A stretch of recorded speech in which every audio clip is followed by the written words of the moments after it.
السلام علیکم، کیسے ہیں آپ سب لوگ؟ امید کرتی ہوں کہ سب ٹھیک ہوں گے۔ سٹوری کو شروع کرنے سے پہلے ایک ریکویسٹ کہ چینل کو سبسکرائب کر لیں، اور اگر آپ بھی اپنی سٹوریز بھیجنا چاہتے ہیں تو میرے واٹس ایپ نمبر پر سینڈ کر سکتے ہیں۔ یہ سٹوری شازیہ نے واکنڈ سے سینڈ کی ہے، جو کہ ان کی آپی کے ساتھ واقعہ پیش آیا، اور یہ بالکل سچا واقعہ ہے۔ میرے بابا کی لاہور پوسٹنگ ہوئی تو ہم نے مکان اور شہر چھوڑا اور لاہور آ گئے، اور جو گھر ہم نے کرائے پر لیا اس کے بارے میں پہلے ہی آس پاس کے لوگوں سے کافی قصے اور کہانیاں سن چکے تھے، لیکن میرے بابا نے زیادہ توجہ نہ دی اور ہم نئے گھر میں شفٹ ہو گئے۔ پہلے چند دن تو سکون سے گزرے، لیکن اس کے بعد ہمیں عجیب سی موجودگی کا احساس ہونے لگا، جیسے وہاں کوئی ہے، کوئی ہمارے آس پاس موجود ہو، اور اس چیز نے میری آپی کو مکمل بس میں کر لیا تھا۔ آپی سارا دن عجیب نظروں سے گھورتی رہتی۔ دن کے وقت تو آپی ٹھیک رہتی، لیکن رات ہوتے ہی کبھی کچن اور کبھی سٹور روم میں چلی جاتی۔ ایک دن تو حد ہی ہو گئی، آپی نے چھت میں جا کر آس پاس کے لوگوں کے گھروں میں پانی پھینکنا شروع کر دیا، اور کچھ دنوں کے بعد اپنے بال کاٹ لیے۔ ایک رات بابا کام سے لیٹ آئے تو دیکھا سفید کپڑوں میں کوئی آپی والے کمرے میں گیا ہے۔ بابا پیچھے گئے تو وہاں کوئی نہیں تھا، آپی بھی نہیں تھی۔ ڈھونڈنے پر سٹور روم سے ملی، اور اس چیز نے ہمیں بہت تنگ کیا۔ کبھی ہمارے کھانے میں اور کبھی دودھ میں مرچوں کا پورا ڈبہ ڈال دیتی، اور کبھی پورا کھانا ضائع کر دیتی۔ بابا نے ایک پیر بابا سے سارا قصہ سنایا تو پیر بابا نے دم کرنے والا پانی دیا اور ایک دربار میں دیگ پکا کر بانٹنے کو کہا۔ دم پلا پانی بھی اس نے کسی بہانے بابا کے ہی ہاتھوں ضائع کروا دیا، اور آپی کے شیشے پر لپسٹک سے لکھا، اگر کسی دربار میں دیگ بانٹی تو رزلٹ کے ذمہ دار آپ لوگ خود ہوں گے۔ اس غیر مرئی چیز نے میرے بابا کو بالکل بے بس کر دیا تھا۔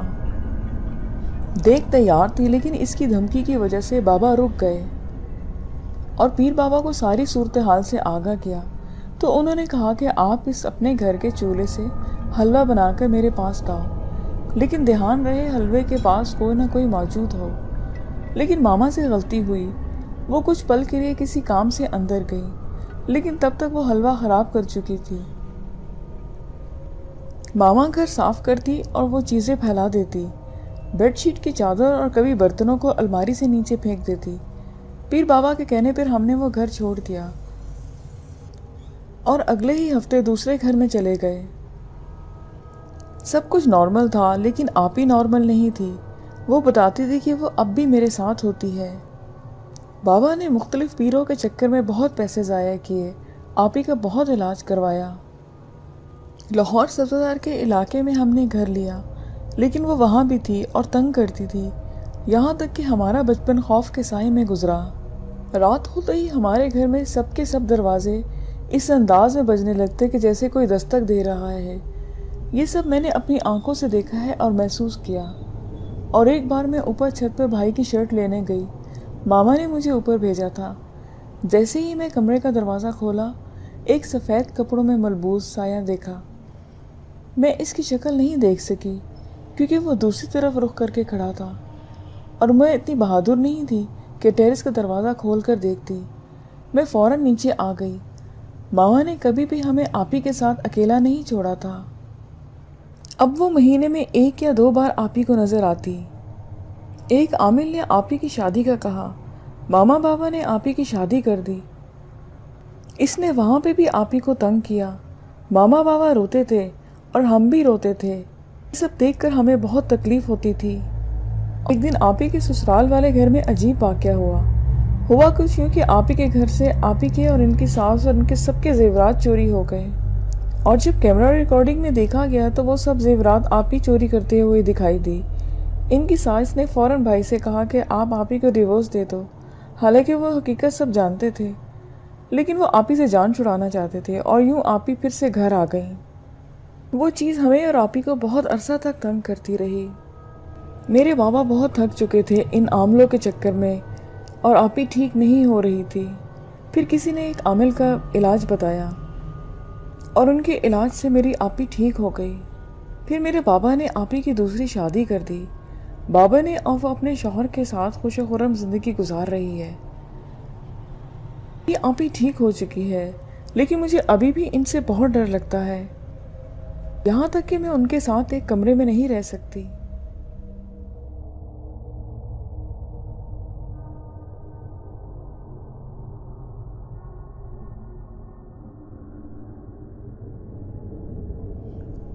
یہ سیکنڈ ریئل سٹوری جنہوں نے مجھے سینڈ کی ہے، انہوں نے اپنا نام مینشن کرنے سے بنا کیا ہے۔ یہ ان کے نانا کے دوست کے ساتھ پیش آیا ایک ریئل انسیڈنٹ ہے جو وہ ہمارے ساتھ شیئر کر رہے ہیں۔ یہ 1965 کے آس پاس کی بات ہے، جب اسلام آباد کا 80 to 85% علاقہ صرف جنگل اور قبرستان پر مشتمل تھا، اور راولپنڈی ایک گاؤں سے کچھ زیادہ نہیں تھا۔ اس وقت اسلام آباد محض ایک سیکریٹریٹ والا علاقے میں کچھ آبادی تھی، اور G7 میں ایک پریس تھا۔ لڑکیوں کا ایک اسکول اور سرکاری ملازمین کے کوارٹر G7-2 میں تھے۔ اس کے علاوہ وہاں کچھ بھی نہیں تھا۔ فیصل مسجد والی جگہ پر بھی اس وقت گھنا جنگل تھا۔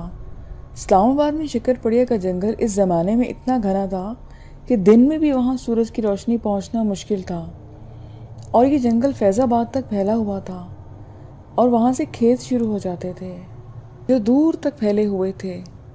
پیر ودھائی کی طرف ایک قبرستان تھا جو آج بھی وہاں پہ ہے۔ اس قبرستان کے اندر سے گزر کر آخری کونے میں میرے نانا کے دوست، جو نانا سے عمر میں 7 سال چھوٹے تھے، جن کو میری امی اور خالائیں چچا کہا کرتی تھیں، ان کا ایک کچا مکان تھا۔ تو قبرستان بہت ویران تھا۔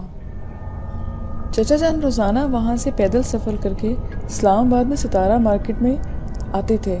وہاں پر ایک تصویروں کی دکان تھی جہاں پر وہ ملازمت کرتے تھے۔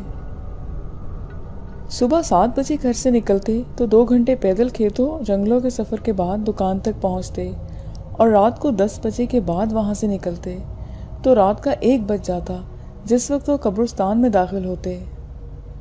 ایک دفعہ یوں ہوا کہ معمول کے مطابق دکان کا کام سمیٹ کر نکلے اور رات کے قریباً 1 بجے قبرستان پہنچے۔ قبرستان میں ہو کا عالم تھا، ہلکی ہلکی دھند تھی، اور کسی بندے کا نام نشان نہ تھا۔ اچانک ان کو ایک قبر کے پاس بکری کا بچہ گھاس چرتا نظر آیا، جس کے گلے میں لمبی رسی تھی۔ یہ سوچ کر کہ کہیں کتے اس کو اپنی خوراک نہ بنا لیں، وہ آگے بڑھ کر رسی پکڑنا چاہی اور آگے آگے چلنے لگے۔ بکری کا بچہ ان کے پیچھے پیچھے چلنے لگا۔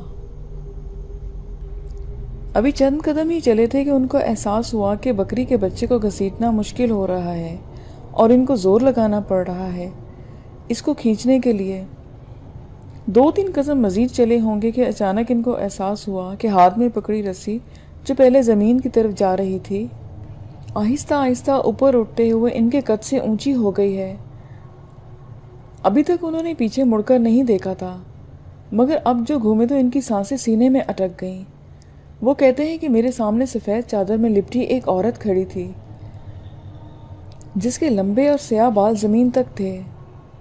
اس کا قد کم از کم 8 فٹ ہوگا، اور وہ قد آہستہ آہستہ مزید بڑھتا گیا۔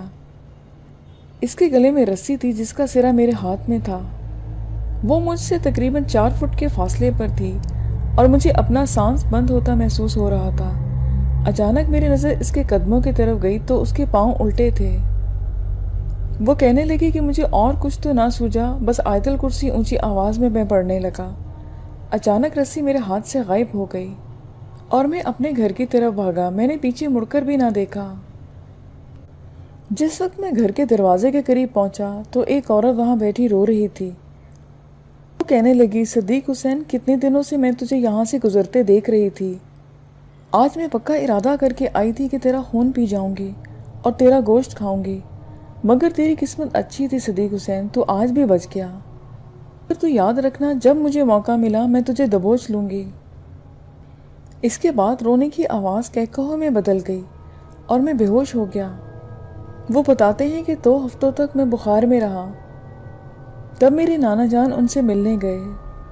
انہوں نے لوہے کا ایک چاقو دے کر آئے اور ان کو تاکید کی کہ اس چاقو پر آیت الکرسی کا دم کیا ہوا ہے، یہ چاقو ہر وقت اپنے پاس رکھو، اور خصوصاً قبرستان سے گزرتے وقت اپنے ہاتھ میں رکھو اور آیت الکرسی کا ورد کرتے رہا کرو۔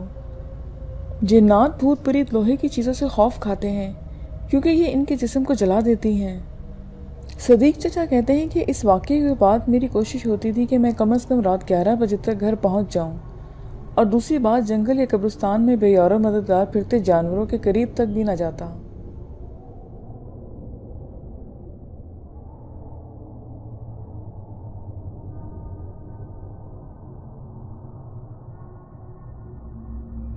نیکسٹ سٹوری بلال نے حافظ آباد سے سینڈ کی ہے۔ 1997 میں جب ابا نے اسی سینٹر کے گنجان آباد علاقے میں نیا گھر خریدا تو اس وقت اس علاقے میں اتنی آبادی نہ تھی۔ ابا ایک سخت مزاج اور انتہائی اصول پسند انسان تھے۔ وہ اپنی سمجھ بوجھ سے ہی تمام فیصلے کرتے تھے۔ ابا نے اپنی مرضی سے بغیر کسی سے پوچھے وہ گھر کا سودا کر لیا تھا۔ جب ابا خرید چکے تو انہوں نے مجھ سے کہا کہ بلال بیٹا، میں نے اسی سینٹر میں ہی گھر خرید لیا ہے اور اس کی فل پیمنٹ بھی کر دی ہے۔ آج ہی مجھے گھر کی فائل ملی ہے، تو کل آپ اپنے دوستوں کے ساتھ مل کر سامان شفٹ کروا دینا، اور پرسوں ہم سب اپنے نئے گھر میں سیٹل ہو جائیں گے۔ ابا کی بات سن کر میں نے کہا ٹھیک ہے ابا جی، جیسے آپ کہیں، میں کل ہی سامان شفٹ کرتا ہوں۔ ابا کیونکہ بہت سخت مزاج آدمی تھے تو ان سے جھگڑا کرنے کی ہمت کسی میں نہ ہوتی تھی۔ کیونکہ میں پہلی اور بڑی اولاد تھا، اس لیے سب کاموں کی ذمہ داری شروع سے ہی مجھے سونپی جاتی۔ اماں اور میری دونوں بہنیں ان سے ناراض تھیں کہ کم از کم ہمیں ایک بار گھر دکھا تو دیتے، مگر ابا سے کہنے کی ہمت کسی میں نہ تھی۔ ابا ایک تہجد گزار 5 وقت کے نمازی اور انسان تھے، اور ایجوکیشن ڈپارٹمنٹ میں 17 گریڈ کے آفیسر بھی تھے۔ ایک سچے اور کھرے انسان تھے، بس وہی چیزیں وہ مجھ میں بھی دیکھنا چاہتے تھے۔ اگلے دن رمضان کی چاند رات تھی۔ خیر میں نے اپنے 4 دوستوں کے ہمراہ نئے گھر میں سامان شفٹ کروانا شروع کر دیا۔ جیسے ہی دروازہ کھولا تو ایک عجیب سی بو تھی، جیسے کہ یہ گھر سالوں سے بند پڑا ہو۔ اس میں ایک بڑا سا ہال تھا اور اس کے ساتھ ایک صحن تھا۔ صحن کے ساتھ ایک چھوٹا کمرہ، اوپر جانے کی سیڑھیاں، اور سیڑھیوں کے نیچے اٹیچ باتھ اور کچن تھے۔ میں نے تمام سامان دوستوں کی مدد سے سیٹ کروا دیا۔ فرسٹ فلور پر کمرہ تھا جو کہ لاک تھا، اور اس کی چابی ابا کے پاس تھی۔ فرسٹ فلور کے اوپر کشادہ سی چھت تھی اور اس کے اوپر ہم نے مل کر واشنگ مشین رکھ دی، اور گراؤنڈ فلور پر تمام سامان اچھی طرح سجا دیا تاکہ اماں اور بہنوں کو پریشانی نہ ہو۔ سامان سیٹ کرتے کرتے رات کے 11 بج گئے تھے۔ دوستوں نے مجھ سے اجازت لی اور اپنے گھر چلے گئے۔ اب رات میں مجھے اکیلے ہی رکنا تھا، پھر صبح سحری بھی کرنی تھی، اور میں بری طرح سے تھک چکا تھا۔ میں ہال ہی میں بڑے صوفے پر لیٹ گیا۔ لیٹتے ہی مجھے تھکن کی وجہ سے نیند آ گئی۔ میں گہری نیند میں تھا کہ صحن میں بنے واٹر ٹینک میں پانی گرنے کی آواز آنے لگی۔ مجھے پیاس بھی لگ رہی تھی۔ میں نے ہاتھوں سے ہی پانی پینے کی کوشش کی، اور جیسے ہی میں نے ٹینک سے پانی ہاتھ میں بھرا اور منہ تک لے جانے لگا تو مجھے ایک آواز آئی۔ میں نے نظر اٹھا کر چاروں طرف دیکھا تو کوئی نہ تھا۔ میں نے پھر پانی پینے کی کوشش کی تو پھر مجھے وہی آواز آئی۔ میں نے چاروں طرف دیکھا مگر کوئی نہ تھا۔ پھر میں نے پانی پینے کے لیے ہاتھوں کو منہ سے لگایا، پھر کسی نے آواز دی۔ یہ تقریباً 4 یا 5 دفعہ ایسا ہوا، اور میں پانی نہ پی سکا کہ عجیب سی وحشت ہونے لگی تھی۔ میں نے اٹھ کر واٹر ٹینک کا ڈھکن بند کر دیا، چاروں طرف دیکھا، مجھے کچھ دکھائی نہ دیا۔ پھر اوپر سے ایک پیلے بلب کی روشنی مزید وحشت میں اضافہ کر رہی تھی۔ پورے گھر میں ایک ہی بلب تھا، اور وہ بھی بس ہال میں ہی تھا۔ چاروں طرف اندھیرا اور تاریکی چھائی ہوئی تھی۔ میں صوفے پر آ کر پھر سے لیٹ گیا تو مجھے چھت پر سے برتن گرنے کی آوازیں سنائی دینے لگیں۔ میں اٹھ کر بیٹھ گیا، پھر لگا کہ سیڑھیوں میں سے کسی نے برتن زور سے پھینکے ہیں۔ میں نے جا کر دیکھا تو کچھ نہیں تھا۔ اب ان تمام واقعات کی وجہ سے میں مکمل طور پر چاقو چوبند ہو چکا تھا کہ چھت پر سے مجھے 2 آدمیوں کی سرگوشیوں کی آواز آنے لگی۔ جب میں صحن میں گیا تو آوازیں آنا بند ہو گئیں۔ میں اندر ہال میں آ گیا تو پھر سے ان دونوں آدمیوں کی باتیں کرنے کی آوازیں آنے لگیں۔ میں پھر جا کر دیکھنے لگا تو آوازیں آنا بند۔ اس طرح 3 سے 4 مرتبہ ہوا۔ میں جب آواز کے تعاقب میں باہر جا کر کھڑا ہوتا تو آواز آنا بند ہو جاتی۔ جب اندر آؤں تو باتوں کی مستقل آوازیں آتی۔ عجیب ماجرا تھا، کچھ سمجھ میں نہیں آ رہا تھا۔ بہرحال میں پھر اٹھا، گھر کے مین گیٹ کی طرف گیا اور اپنی بائک پر سابقہ گھر میں آ گیا۔ میں نے گھر آ کر سحری کی اور نماز پڑھ کر سو گیا۔ افطاری کے بعد ہمیں سی سینٹر والے گھر میں شفٹ ہونا تھا۔ ہم سب وہاں آ گئے۔ اماں اور بہن کچن سمیٹ کر کھانا بنانے کا انتظام کرنے لگی اور مجھ سے چھوٹا بھائی بھی میرے ساتھ مل کر چھت پر کچھ سامان رکھوانے لگا۔ ابا تو صحن والے کمرے میں شفٹ ہو چکے تھے۔ انہوں نے کہا تھا کہ میں وہاں اکیلا رہوں گا، اماں دونوں بہنیں ہال میں رہیں گی۔ تو میں نے ان سے کہا کہ ابا فرسٹ فلور پر ایک روم میں لاک لگا ہے، آپ مجھے چابی دیں تاکہ میں اور میرا بھائی وہاں کی صفائی کر کے وہاں رہنے کا بندوبست کر سکیں۔ بات سن کر ابا بولے چلو میں لاک کھول دیتا ہوں۔ ابا کی بات سن کر میں اور میرا بھائی دونوں ابا کے پیچھے سیڑھیاں چڑھنے لگے۔ انہوں نے فرسٹ فلور کا کمرے کا لاک کھولا۔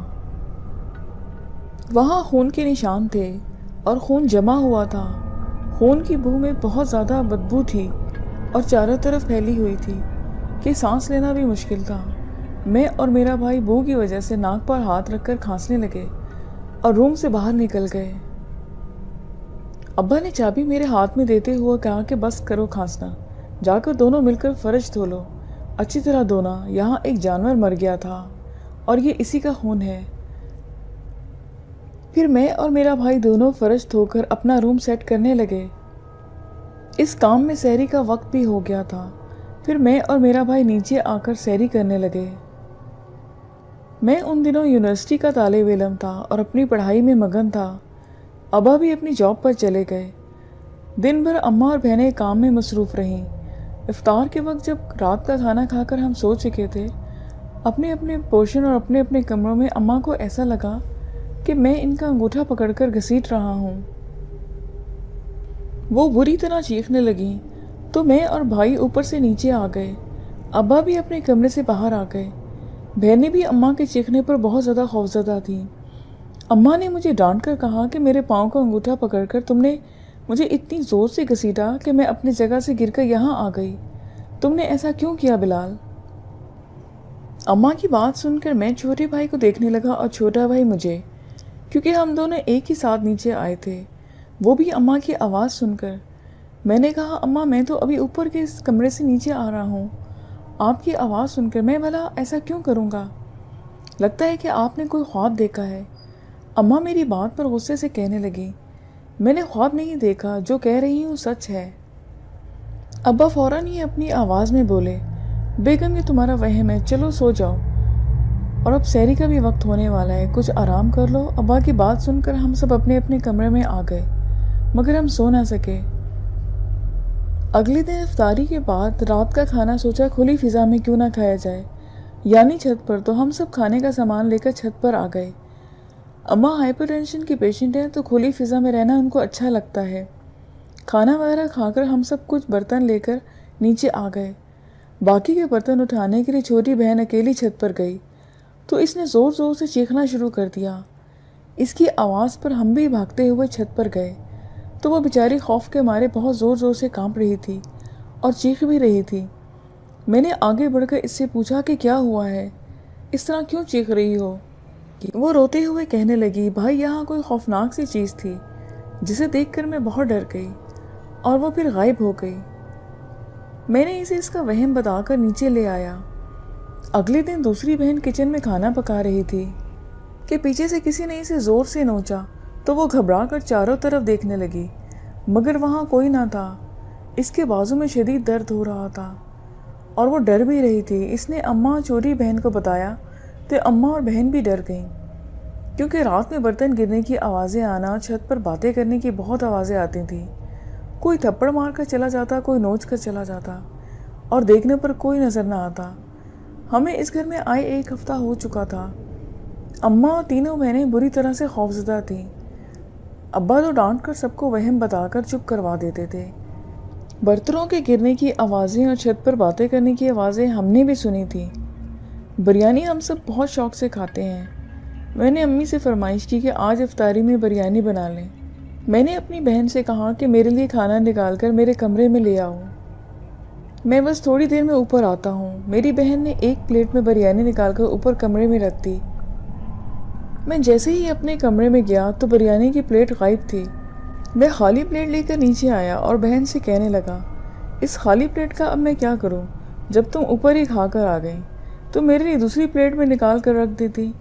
میری بات سن کر میری بہن کہنے لگی کہ بھائی میں ابھی تو پلیٹ رکھ کر آئی ہوں، میں بھلا ایسے کیوں کروں گی؟ اس کی بات پر میں نے کہا تو پھر بریانی کہاں سے غائب ہو گئی؟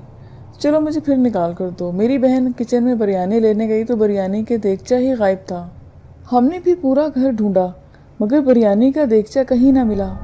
چھت پر برتن گرنے کی آواز آئی تو میں بھاگ کر وہاں گیا تو بریانی کا خالی دیگچہ وہاں پڑا تھا۔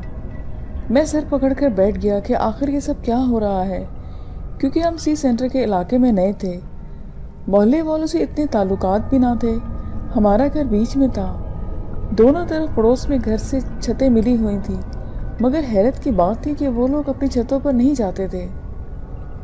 میں نے پوری گلی کے لوگوں کو رات کے وقت چھتوں پر نہیں دیکھا تھا، بس ہم لوگ اپنی گھر کی چھت پر جایا کرتے تھے۔ ایک دن میں نے اپنے دوستوں سے مل کر گھر واپس آ رہا تھا کہ ابو نے پڑوس کے انکل کو باہر دیکھا تو انہیں سلام کر کے ہاتھ ملایا، پھر اپنا تعارف کرایا۔ ہم آپ کے پڑوسی ہیں اور 1.5 ہفتہ پہلے ہی یہاں شفٹ ہوئے ہیں۔ میری بات سن کر وہ انکل کہنے لگے، بیٹا میں تو یہاں 15-16 سال سے رہتا ہوں، آپ لوگوں نے یہ گھر کیوں خرید لیا؟ انکل کی بات پر میں چونکا، میں کچھ سمجھا نہیں انکل۔ وہ انکل بولے، بلال بیٹا یہ گھر تقریباً 17 سال سے بند ہے، اس گھر میں آج تک کوئی نہیں رہا۔ جب سے ہم اس علاقے میں آئے ہیں اس گھر کو بند ہی دیکھا ہے۔ یہ گھر آصیب زدہ ہے، یہاں تو آصیب کا بسیرا ہے، یہاں پر ایک لڑکی کا قتل ہوا تھا، تو اس کے بعد سے اس گھر میں جو تالا لگا ہے وہ آپ لوگوں کے آنے سے کھلا ہے۔ رات اس گھر سے چیخنے چلانے اور کہکہو کی آوازیں پورے محلے میں گونجتی ہیں، برتنوں کے گرنے کی آوازیں، اور بھی بہت کچھ ہوتا ہے۔ مغرب کے بعد اس گلی میں کوئی بھی اپنے گھروں کی چھتوں پر نہیں جاتا، کیونکہ اس گھر کی چھت پر ایک نادیدہ مخلوق رہتی ہے اور وہ سب کو نظر آتی ہے، سب کو ڈراتی ہے اور منع کرتی ہے کہ رات میں چھت پر کوئی نہ آئے۔ بیٹا ہم تو مغرب کے بعد اپنی چھتوں پر نہیں جاتے، آپ کیسے رہ رہے ہو وہاں؟ میری بات مانو تو جلدی اس گھر کو خالی کر دو، اس گھر میں جن نادیدہ چیزوں کا بسیرا ہے وہ آپ لوگوں کو نقصان پہنچا سکتی ہیں۔ بہت کچھ ہوا ہے رات کے بعد اس محلے کے لوگوں کے ساتھ چھتوں پر جانے کی وجہ سے۔ انکل کی بات سن کر میں کچھ پریشان سا ہو گیا۔ پھر میں نے آس پڑوس کے سبھی لوگوں سے پوچھنا شروع کر دیا اس گھر کے بارے میں، اور سب نے تقریباً وہی بات کی جو انکل نے کی تھی۔ میں نے اپنے ابا سے یہ باتیں کی کہ لوگ ایسی باتیں کرتے ہیں، تو انہوں نے کہا، بلال بیٹا مجھے تو یہ پہلے سے ہی پتا تھا، مجھے بہت غصہ آیا کہ آپ نے سب جانتے بوجھتے ہمیں خطرے میں ڈالا اور یہ گھر خریدا ہی کیوں؟ انہوں نے کہا کہ یہ بات اپنی بہنوں اور ماں سے مت کہنا۔ ابا کی بات سن کر میں غصے میں اپنے کمرے میں آ گیا، اب تو یہ روز کا معمول بن گیا تھا۔ کھانا بنا کر رکھو تو پورا کھانا برتن سمیت غائب، کوئی تھپڑ مارتا اور کوئی نوچ کر چلا جاتا، اور پھر ادھر ادھر دیکھو تو کوئی بھی نظر نہ آتا۔ خیر ایک رات میں چھت پر اکیلا ہی تکیہ لے کر سونے چلا گیا۔ میری نظر پڑوس کے گھر کی چھت پر پڑی جو ہماری چھت سے ذرا اوپر تھی۔ ان کی چھت پر ساڑی پہنے ہوئے عورت مجھے مستقل دیکھ رہی تھی۔ میری نظر جب اس پر پڑی تو میں نے مسکرا کر اسے دیکھا۔ اس نے اپنی بھویں اوپر کر کے مجھے اشارہ کیا کہ کیا ہے۔ میں بس اسی کو دیکھ رہا تھا کہ 3 بار اس نے اپنی بھویں اوپر کی اور میں پہچان لیا کہ انکل کی والدہ ہیں اور وہ مستقل مجھے دیکھ رہی ہیں، تو میں نے انہیں مسکرا کر سلام کیا۔ میرا سلام سنتے ہی ان کے بال ایک دم بکھرنے لگے، چہرہ بھی بگڑنے لگا، دیکھتے ہی دیکھتے وہ بھیانک چڑیل کی شکل اختیار کر گئی۔ پھر میرے ذہن نے کام کیا کہ یہ ساڑی والی عورت انکل کی والدہ کیسے ہو سکتی ہیں، وہ تو مر چکی ہیں۔ وہ مجھے مستقل گھور رہی تھی، ان کا چہرہ انتہائی بدصورت اور خوفناک ہو چکا تھا۔ زندگی میں پہلی بار مجھے خوف محسوس ہوا تھا۔ میں پسینے میں نہا چکا تھا، میری دل کی دھڑکنیں انتہائی تیز تھیں۔ میں نے اپنی ہمت کو جمع کر کے درود شریف پڑھنا شروع کر دیا اور بھاگتا ہوا نیچے آ گیا۔ اس رات میری حالت بہت بری تھی۔ جب میں نے ابا سے اس بات کا ذکر کیا تو انہوں نے کہا کہ آپ مغرب کے بعد چھت پر نہ جانا۔ ابا کی بات سنی تو میں خاموش ہو گیا، مگر میں نے مغرب کے بعد چھت پر جانا نہیں چھوڑا۔ میں اکثر گرمی کی وجہ سے چھت پر جاتا، مجھے وہ نادیدہ قوتیں مختلف انداز میں ڈراتی۔ میں ہمت کرتا اور ان کا مقابلہ کرنے کی کوشش بھی کرتا، اور جب ڈر حد سے زیادہ محسوس ہوتا تو نیچے آ جاتا۔ اس طرح آصف زدہ گھر میں رہتے ہوئے بڑی مشکل سے ہمیں 2.5 سال کا عرصہ گزر گیا۔ ہمیں ہر طرح سے ڈرایا جاتا۔ 2.5 سال کے عرصے میں ابا کو بھی ان نادیدہ قوتوں کی طرف سے دھمکیاں ملتی رہیں کہ یہ گھر ہمارا ہے، یہاں ہمارا پورا خاندان ہے، یہاں ہمارا بسیرا ہے، تم اپنے خاندان کو لے کر یہاں سے چلے جاؤ، ورنہ تم میں سے کسی ایک کی جان لے لیں گے۔ اگر جان پیاری ہے تو یہاں سے چلے جاؤ، اگر تم یہاں سے نہیں گئے تو ہم تم سب کو مار دیں گے۔ اس طرح کے واقعات ابا کے ساتھ بھی پیش آ رہے تھے، مگر ابا ایک اسٹرانگ آدمی تھے اور وہ نمازی بھی تھے۔ وہ اس مخلوق سے روبرو ہو کر بات کیا کرتے تھے۔ ایک دن اماں باتھ روم میں گئیں تو ان کو کسی نے زور سے دھکا دیا اور وہ نیچے گر گئیں۔ بہنوں نے جا کر انہیں اٹھایا، ہم انہیں ہاسپٹل لے کر گئے۔ اماں کی ٹانگ فریکچر ہو چکی تھی۔ ان نادیدہ قوتوں کی طرف سے ملنے والی دھمکی پر ابا نے سنجیدگی سے کام لیتے ہوئے ایک نیا گھر ڈھونڈا اور اس کو ہم نے نہایت کم قیمت میں فروخت کر دیا۔ اس کے بعد نئے گھر میں ہمارے ساتھ کوئی دوبارہ ایسا واقعہ پیش نہیں ہوا۔ میں گاؤں کا رہنے والا ہوں اور مدرسے میں حفظ بھی کر رہا تھا۔ 9 مارچ 2013 میں ایک دوست کو ملنے جا رہا تھا جو حافظ بھی ہے اور ماہر عملیات بھی ہے۔ اس ٹائم میرے پاس سائیکل تھی۔ مجھے جس راستے سے جانا تھا وہاں پر ایک قبرستان تھا اور ایک پرانی اینٹوں والی بھٹی بھی تھی جو آج بھی وہاں موجود ہے۔ وہ دوپہر کا وقت تھا اور راستہ بھی ویران تھا۔ میں پہلے بھی کئی بار اس راستے سے جا چکا تھا، مجھے کوئی ڈر نہیں تھا۔ میں قبرستان سے جیسے ہی گزرا مجھے ہنسنے کی آواز سنائی تھی اور آواز بہت تیز تھی۔ میں نے رک کر دیکھا، مجھے کوئی نظر نہیں آیا۔ میں پھر سائیکل پر آ بیٹھا اور مجھے میرا نام لے کر ایک عورت نے بلایا۔ میں نے سوچا یہاں پر میرا کوئی جاننے والا بھی نہیں اور میرا یہ نام کون لے رہا ہے۔ پھر مجھے ہنسنے کی آواز آئی تو مجھے کچھ خوف محسوس ہونے لگا۔ میں چلنے لگا تو پھر دوبارہ آواز آئی، آپ ہمارے مہمان ہو، کھانا کھاتے جاؤ۔ میں سائیکل کے لیے تیز تیز چلنے لگا۔ جب کچھ دور آ گیا تو پھر سائیکل پر بیٹھ گیا۔ میں اب یہی سوچ رہا تھا کہ یہ معاملہ کیا ہے، پہلے کبھی ایسا نہیں ہوا۔ میں اپنے خیال میں جا رہا تھا کہ اچانک بھٹی کے پاس ایک بڑی سی کالی بلی میرے سامنے آ گئی۔ میں نے سوچا کہ کسی کی پالتو بلی ہوگی اور ڈر کر بھاگ جائے گی۔ وہ بالکل سڑک کے درمیان میں آ کے بیٹھ گئی۔ میں نے اسے اشارے سے ہٹانا چاہا مگر وہ بھاگی نہیں، بلکہ اس کی جسامت بڑھنے لگی۔ وہ سڑک پر پھیل گئی۔ میری خوف سے بری حالت تھی اور سائیکل مجھ سے چھوٹ گئی اور میں بھاگنے لگا۔ اس نے مجھے آواز دی، رک جاؤ، کھانا کھا کر جانا۔ میرا تو خوف سے برا حال ہو گیا، میرے قدم ساتھ نہیں دے رہے تھے۔ اچانک میں گرا، پھر اٹھنے لگا تو وہ بلی انسانوں کی طرح چلتی ہوئی میرے پاس آ چکی تھی۔ میں ایک دم سے بے ہوش ہو چکا تھا۔ جب ہوش آیا تو اپنے دوست کے گھر چارپائی پر پڑا تھا۔ اس نے جب دیکھا تو وہ میرے پاس آ گیا اور ہنسنے لگا۔ میں نے پوچھا کہ کیوں ہنس رہے ہو؟ تو وہ کہنے لگا کہ تم 2 بار بے ہوش ہوئے ہو۔ مجھے یقین نہیں آیا۔ میں نے اسے ساری بات بتائی تو اس نے مجھ پر دم کیا اور کچھ تعویذ بنا کر دیے اور کہا رات میرے پاس گزارنا۔ میں نے کہا ٹھیک ہے۔ ہم باتیں کرتے رہے، میں نارمل ہو گیا۔ رات کو جب میں سونے لگا تو اس نے کہا پریشان نہ ہونا، اب کچھ نہیں ہوگا۔ ہم سو گئے۔ صبح جب ہم اٹھے تو ہلکی ہلکی بارش ہو رہی تھی۔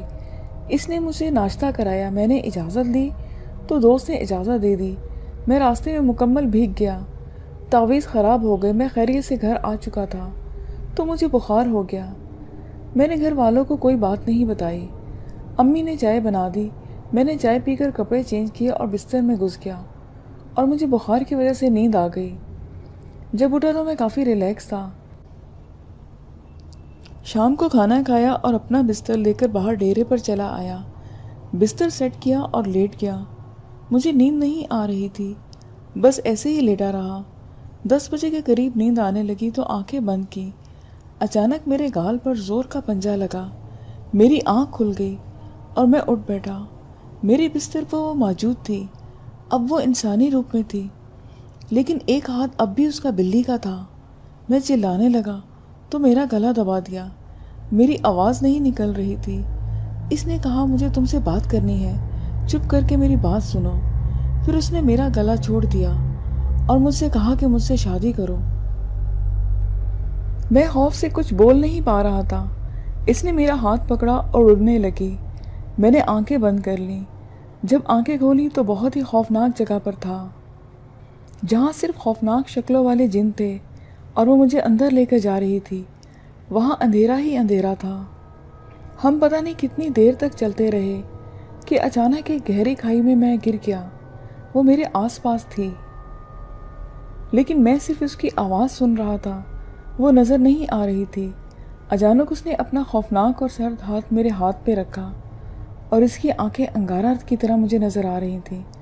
اس نے مجھے اتارا اور چلنے کو کہا اور بہت بڑا دروازہ کھولا۔ جیسے ہی ہم اندر پہنچے وہاں پر انسانی لاشیں پڑی ہوئی تھیں۔ مجھے دیکھ کر اس نے ایک کہکا لگایا اور کہا آج تم میرا شکار ہو، میں خون کی پیاسی ہوں، مجھے خون چاہیے۔ میرا خوف سے برا حال ہونے لگا تو میں نے قرآن پاک پڑھنا شروع کر دیا۔ اچانک ہی اس نے چیخنا شروع کیا کہ بند کرو یہ سب۔ میں پڑھتا جا رہا تھا، پھر اچانک ہی وہ غائب ہو گئی۔ میں دروازے کی طرف بھاگا، اب وہاں دروازہ نہیں تھا، وہاں پر ایک بہت بڑا 3 سروں والا سانپ بیٹھا تھا۔ اس نے مجھے کھانے کے لیے جیسے ہی منہ کھولا، وہاں کوئی اڑتا ہوا آیا اور مجھے کھینچ کے لے گیا۔ اب میں قبرستان میں اپنے دادا کی قبر کے پاس موجود تھا اور اب وہاں کوئی نہیں تھا۔ میں اٹھا اور گھر کی طرف دوڑ پڑا۔ جب اپنے گھر پہنچا تو سب اٹھ کر مجھ سے پوچھنے لگے۔ میں نے ساری بات بتائی، کسی نے یقین نہیں کیا اور مجھے کہا کہ خواب ہوگا۔ مجھے پانی پلایا اور گھر میں ہی سلا دیا۔ صبح اٹھ کر میں نے نماز پڑھی اور مدرسے پہنچ گیا۔ وہاں پر ایک خوبصورت لڑکی آئی تھی جو میں نے پہلے کبھی نہیں دیکھی تھی۔ وہ مجھے دیکھ کر مسکرا رہی تھی۔ میں ناسمجھی میں سبق یاد کرتا رہا۔ میں جب استاد کے سامنے سبق سنانے کے لیے گیا تو وہ بھی سبق سنانے آ گئی۔ استاد نے اسے سبق پڑھایا اور وہ اٹھ گئی۔ میں نے جب اس کے پیر دیکھے تو وہ کالی بلی کے پاؤں تھے۔ میں چپ ہو گیا۔ استاد نے مجھے لفظ بتائے اور پڑھنے کو کہا۔ میں سبق ختم کیا اور استاد سے چھٹی لے کر جلدی باہر نکل آیا۔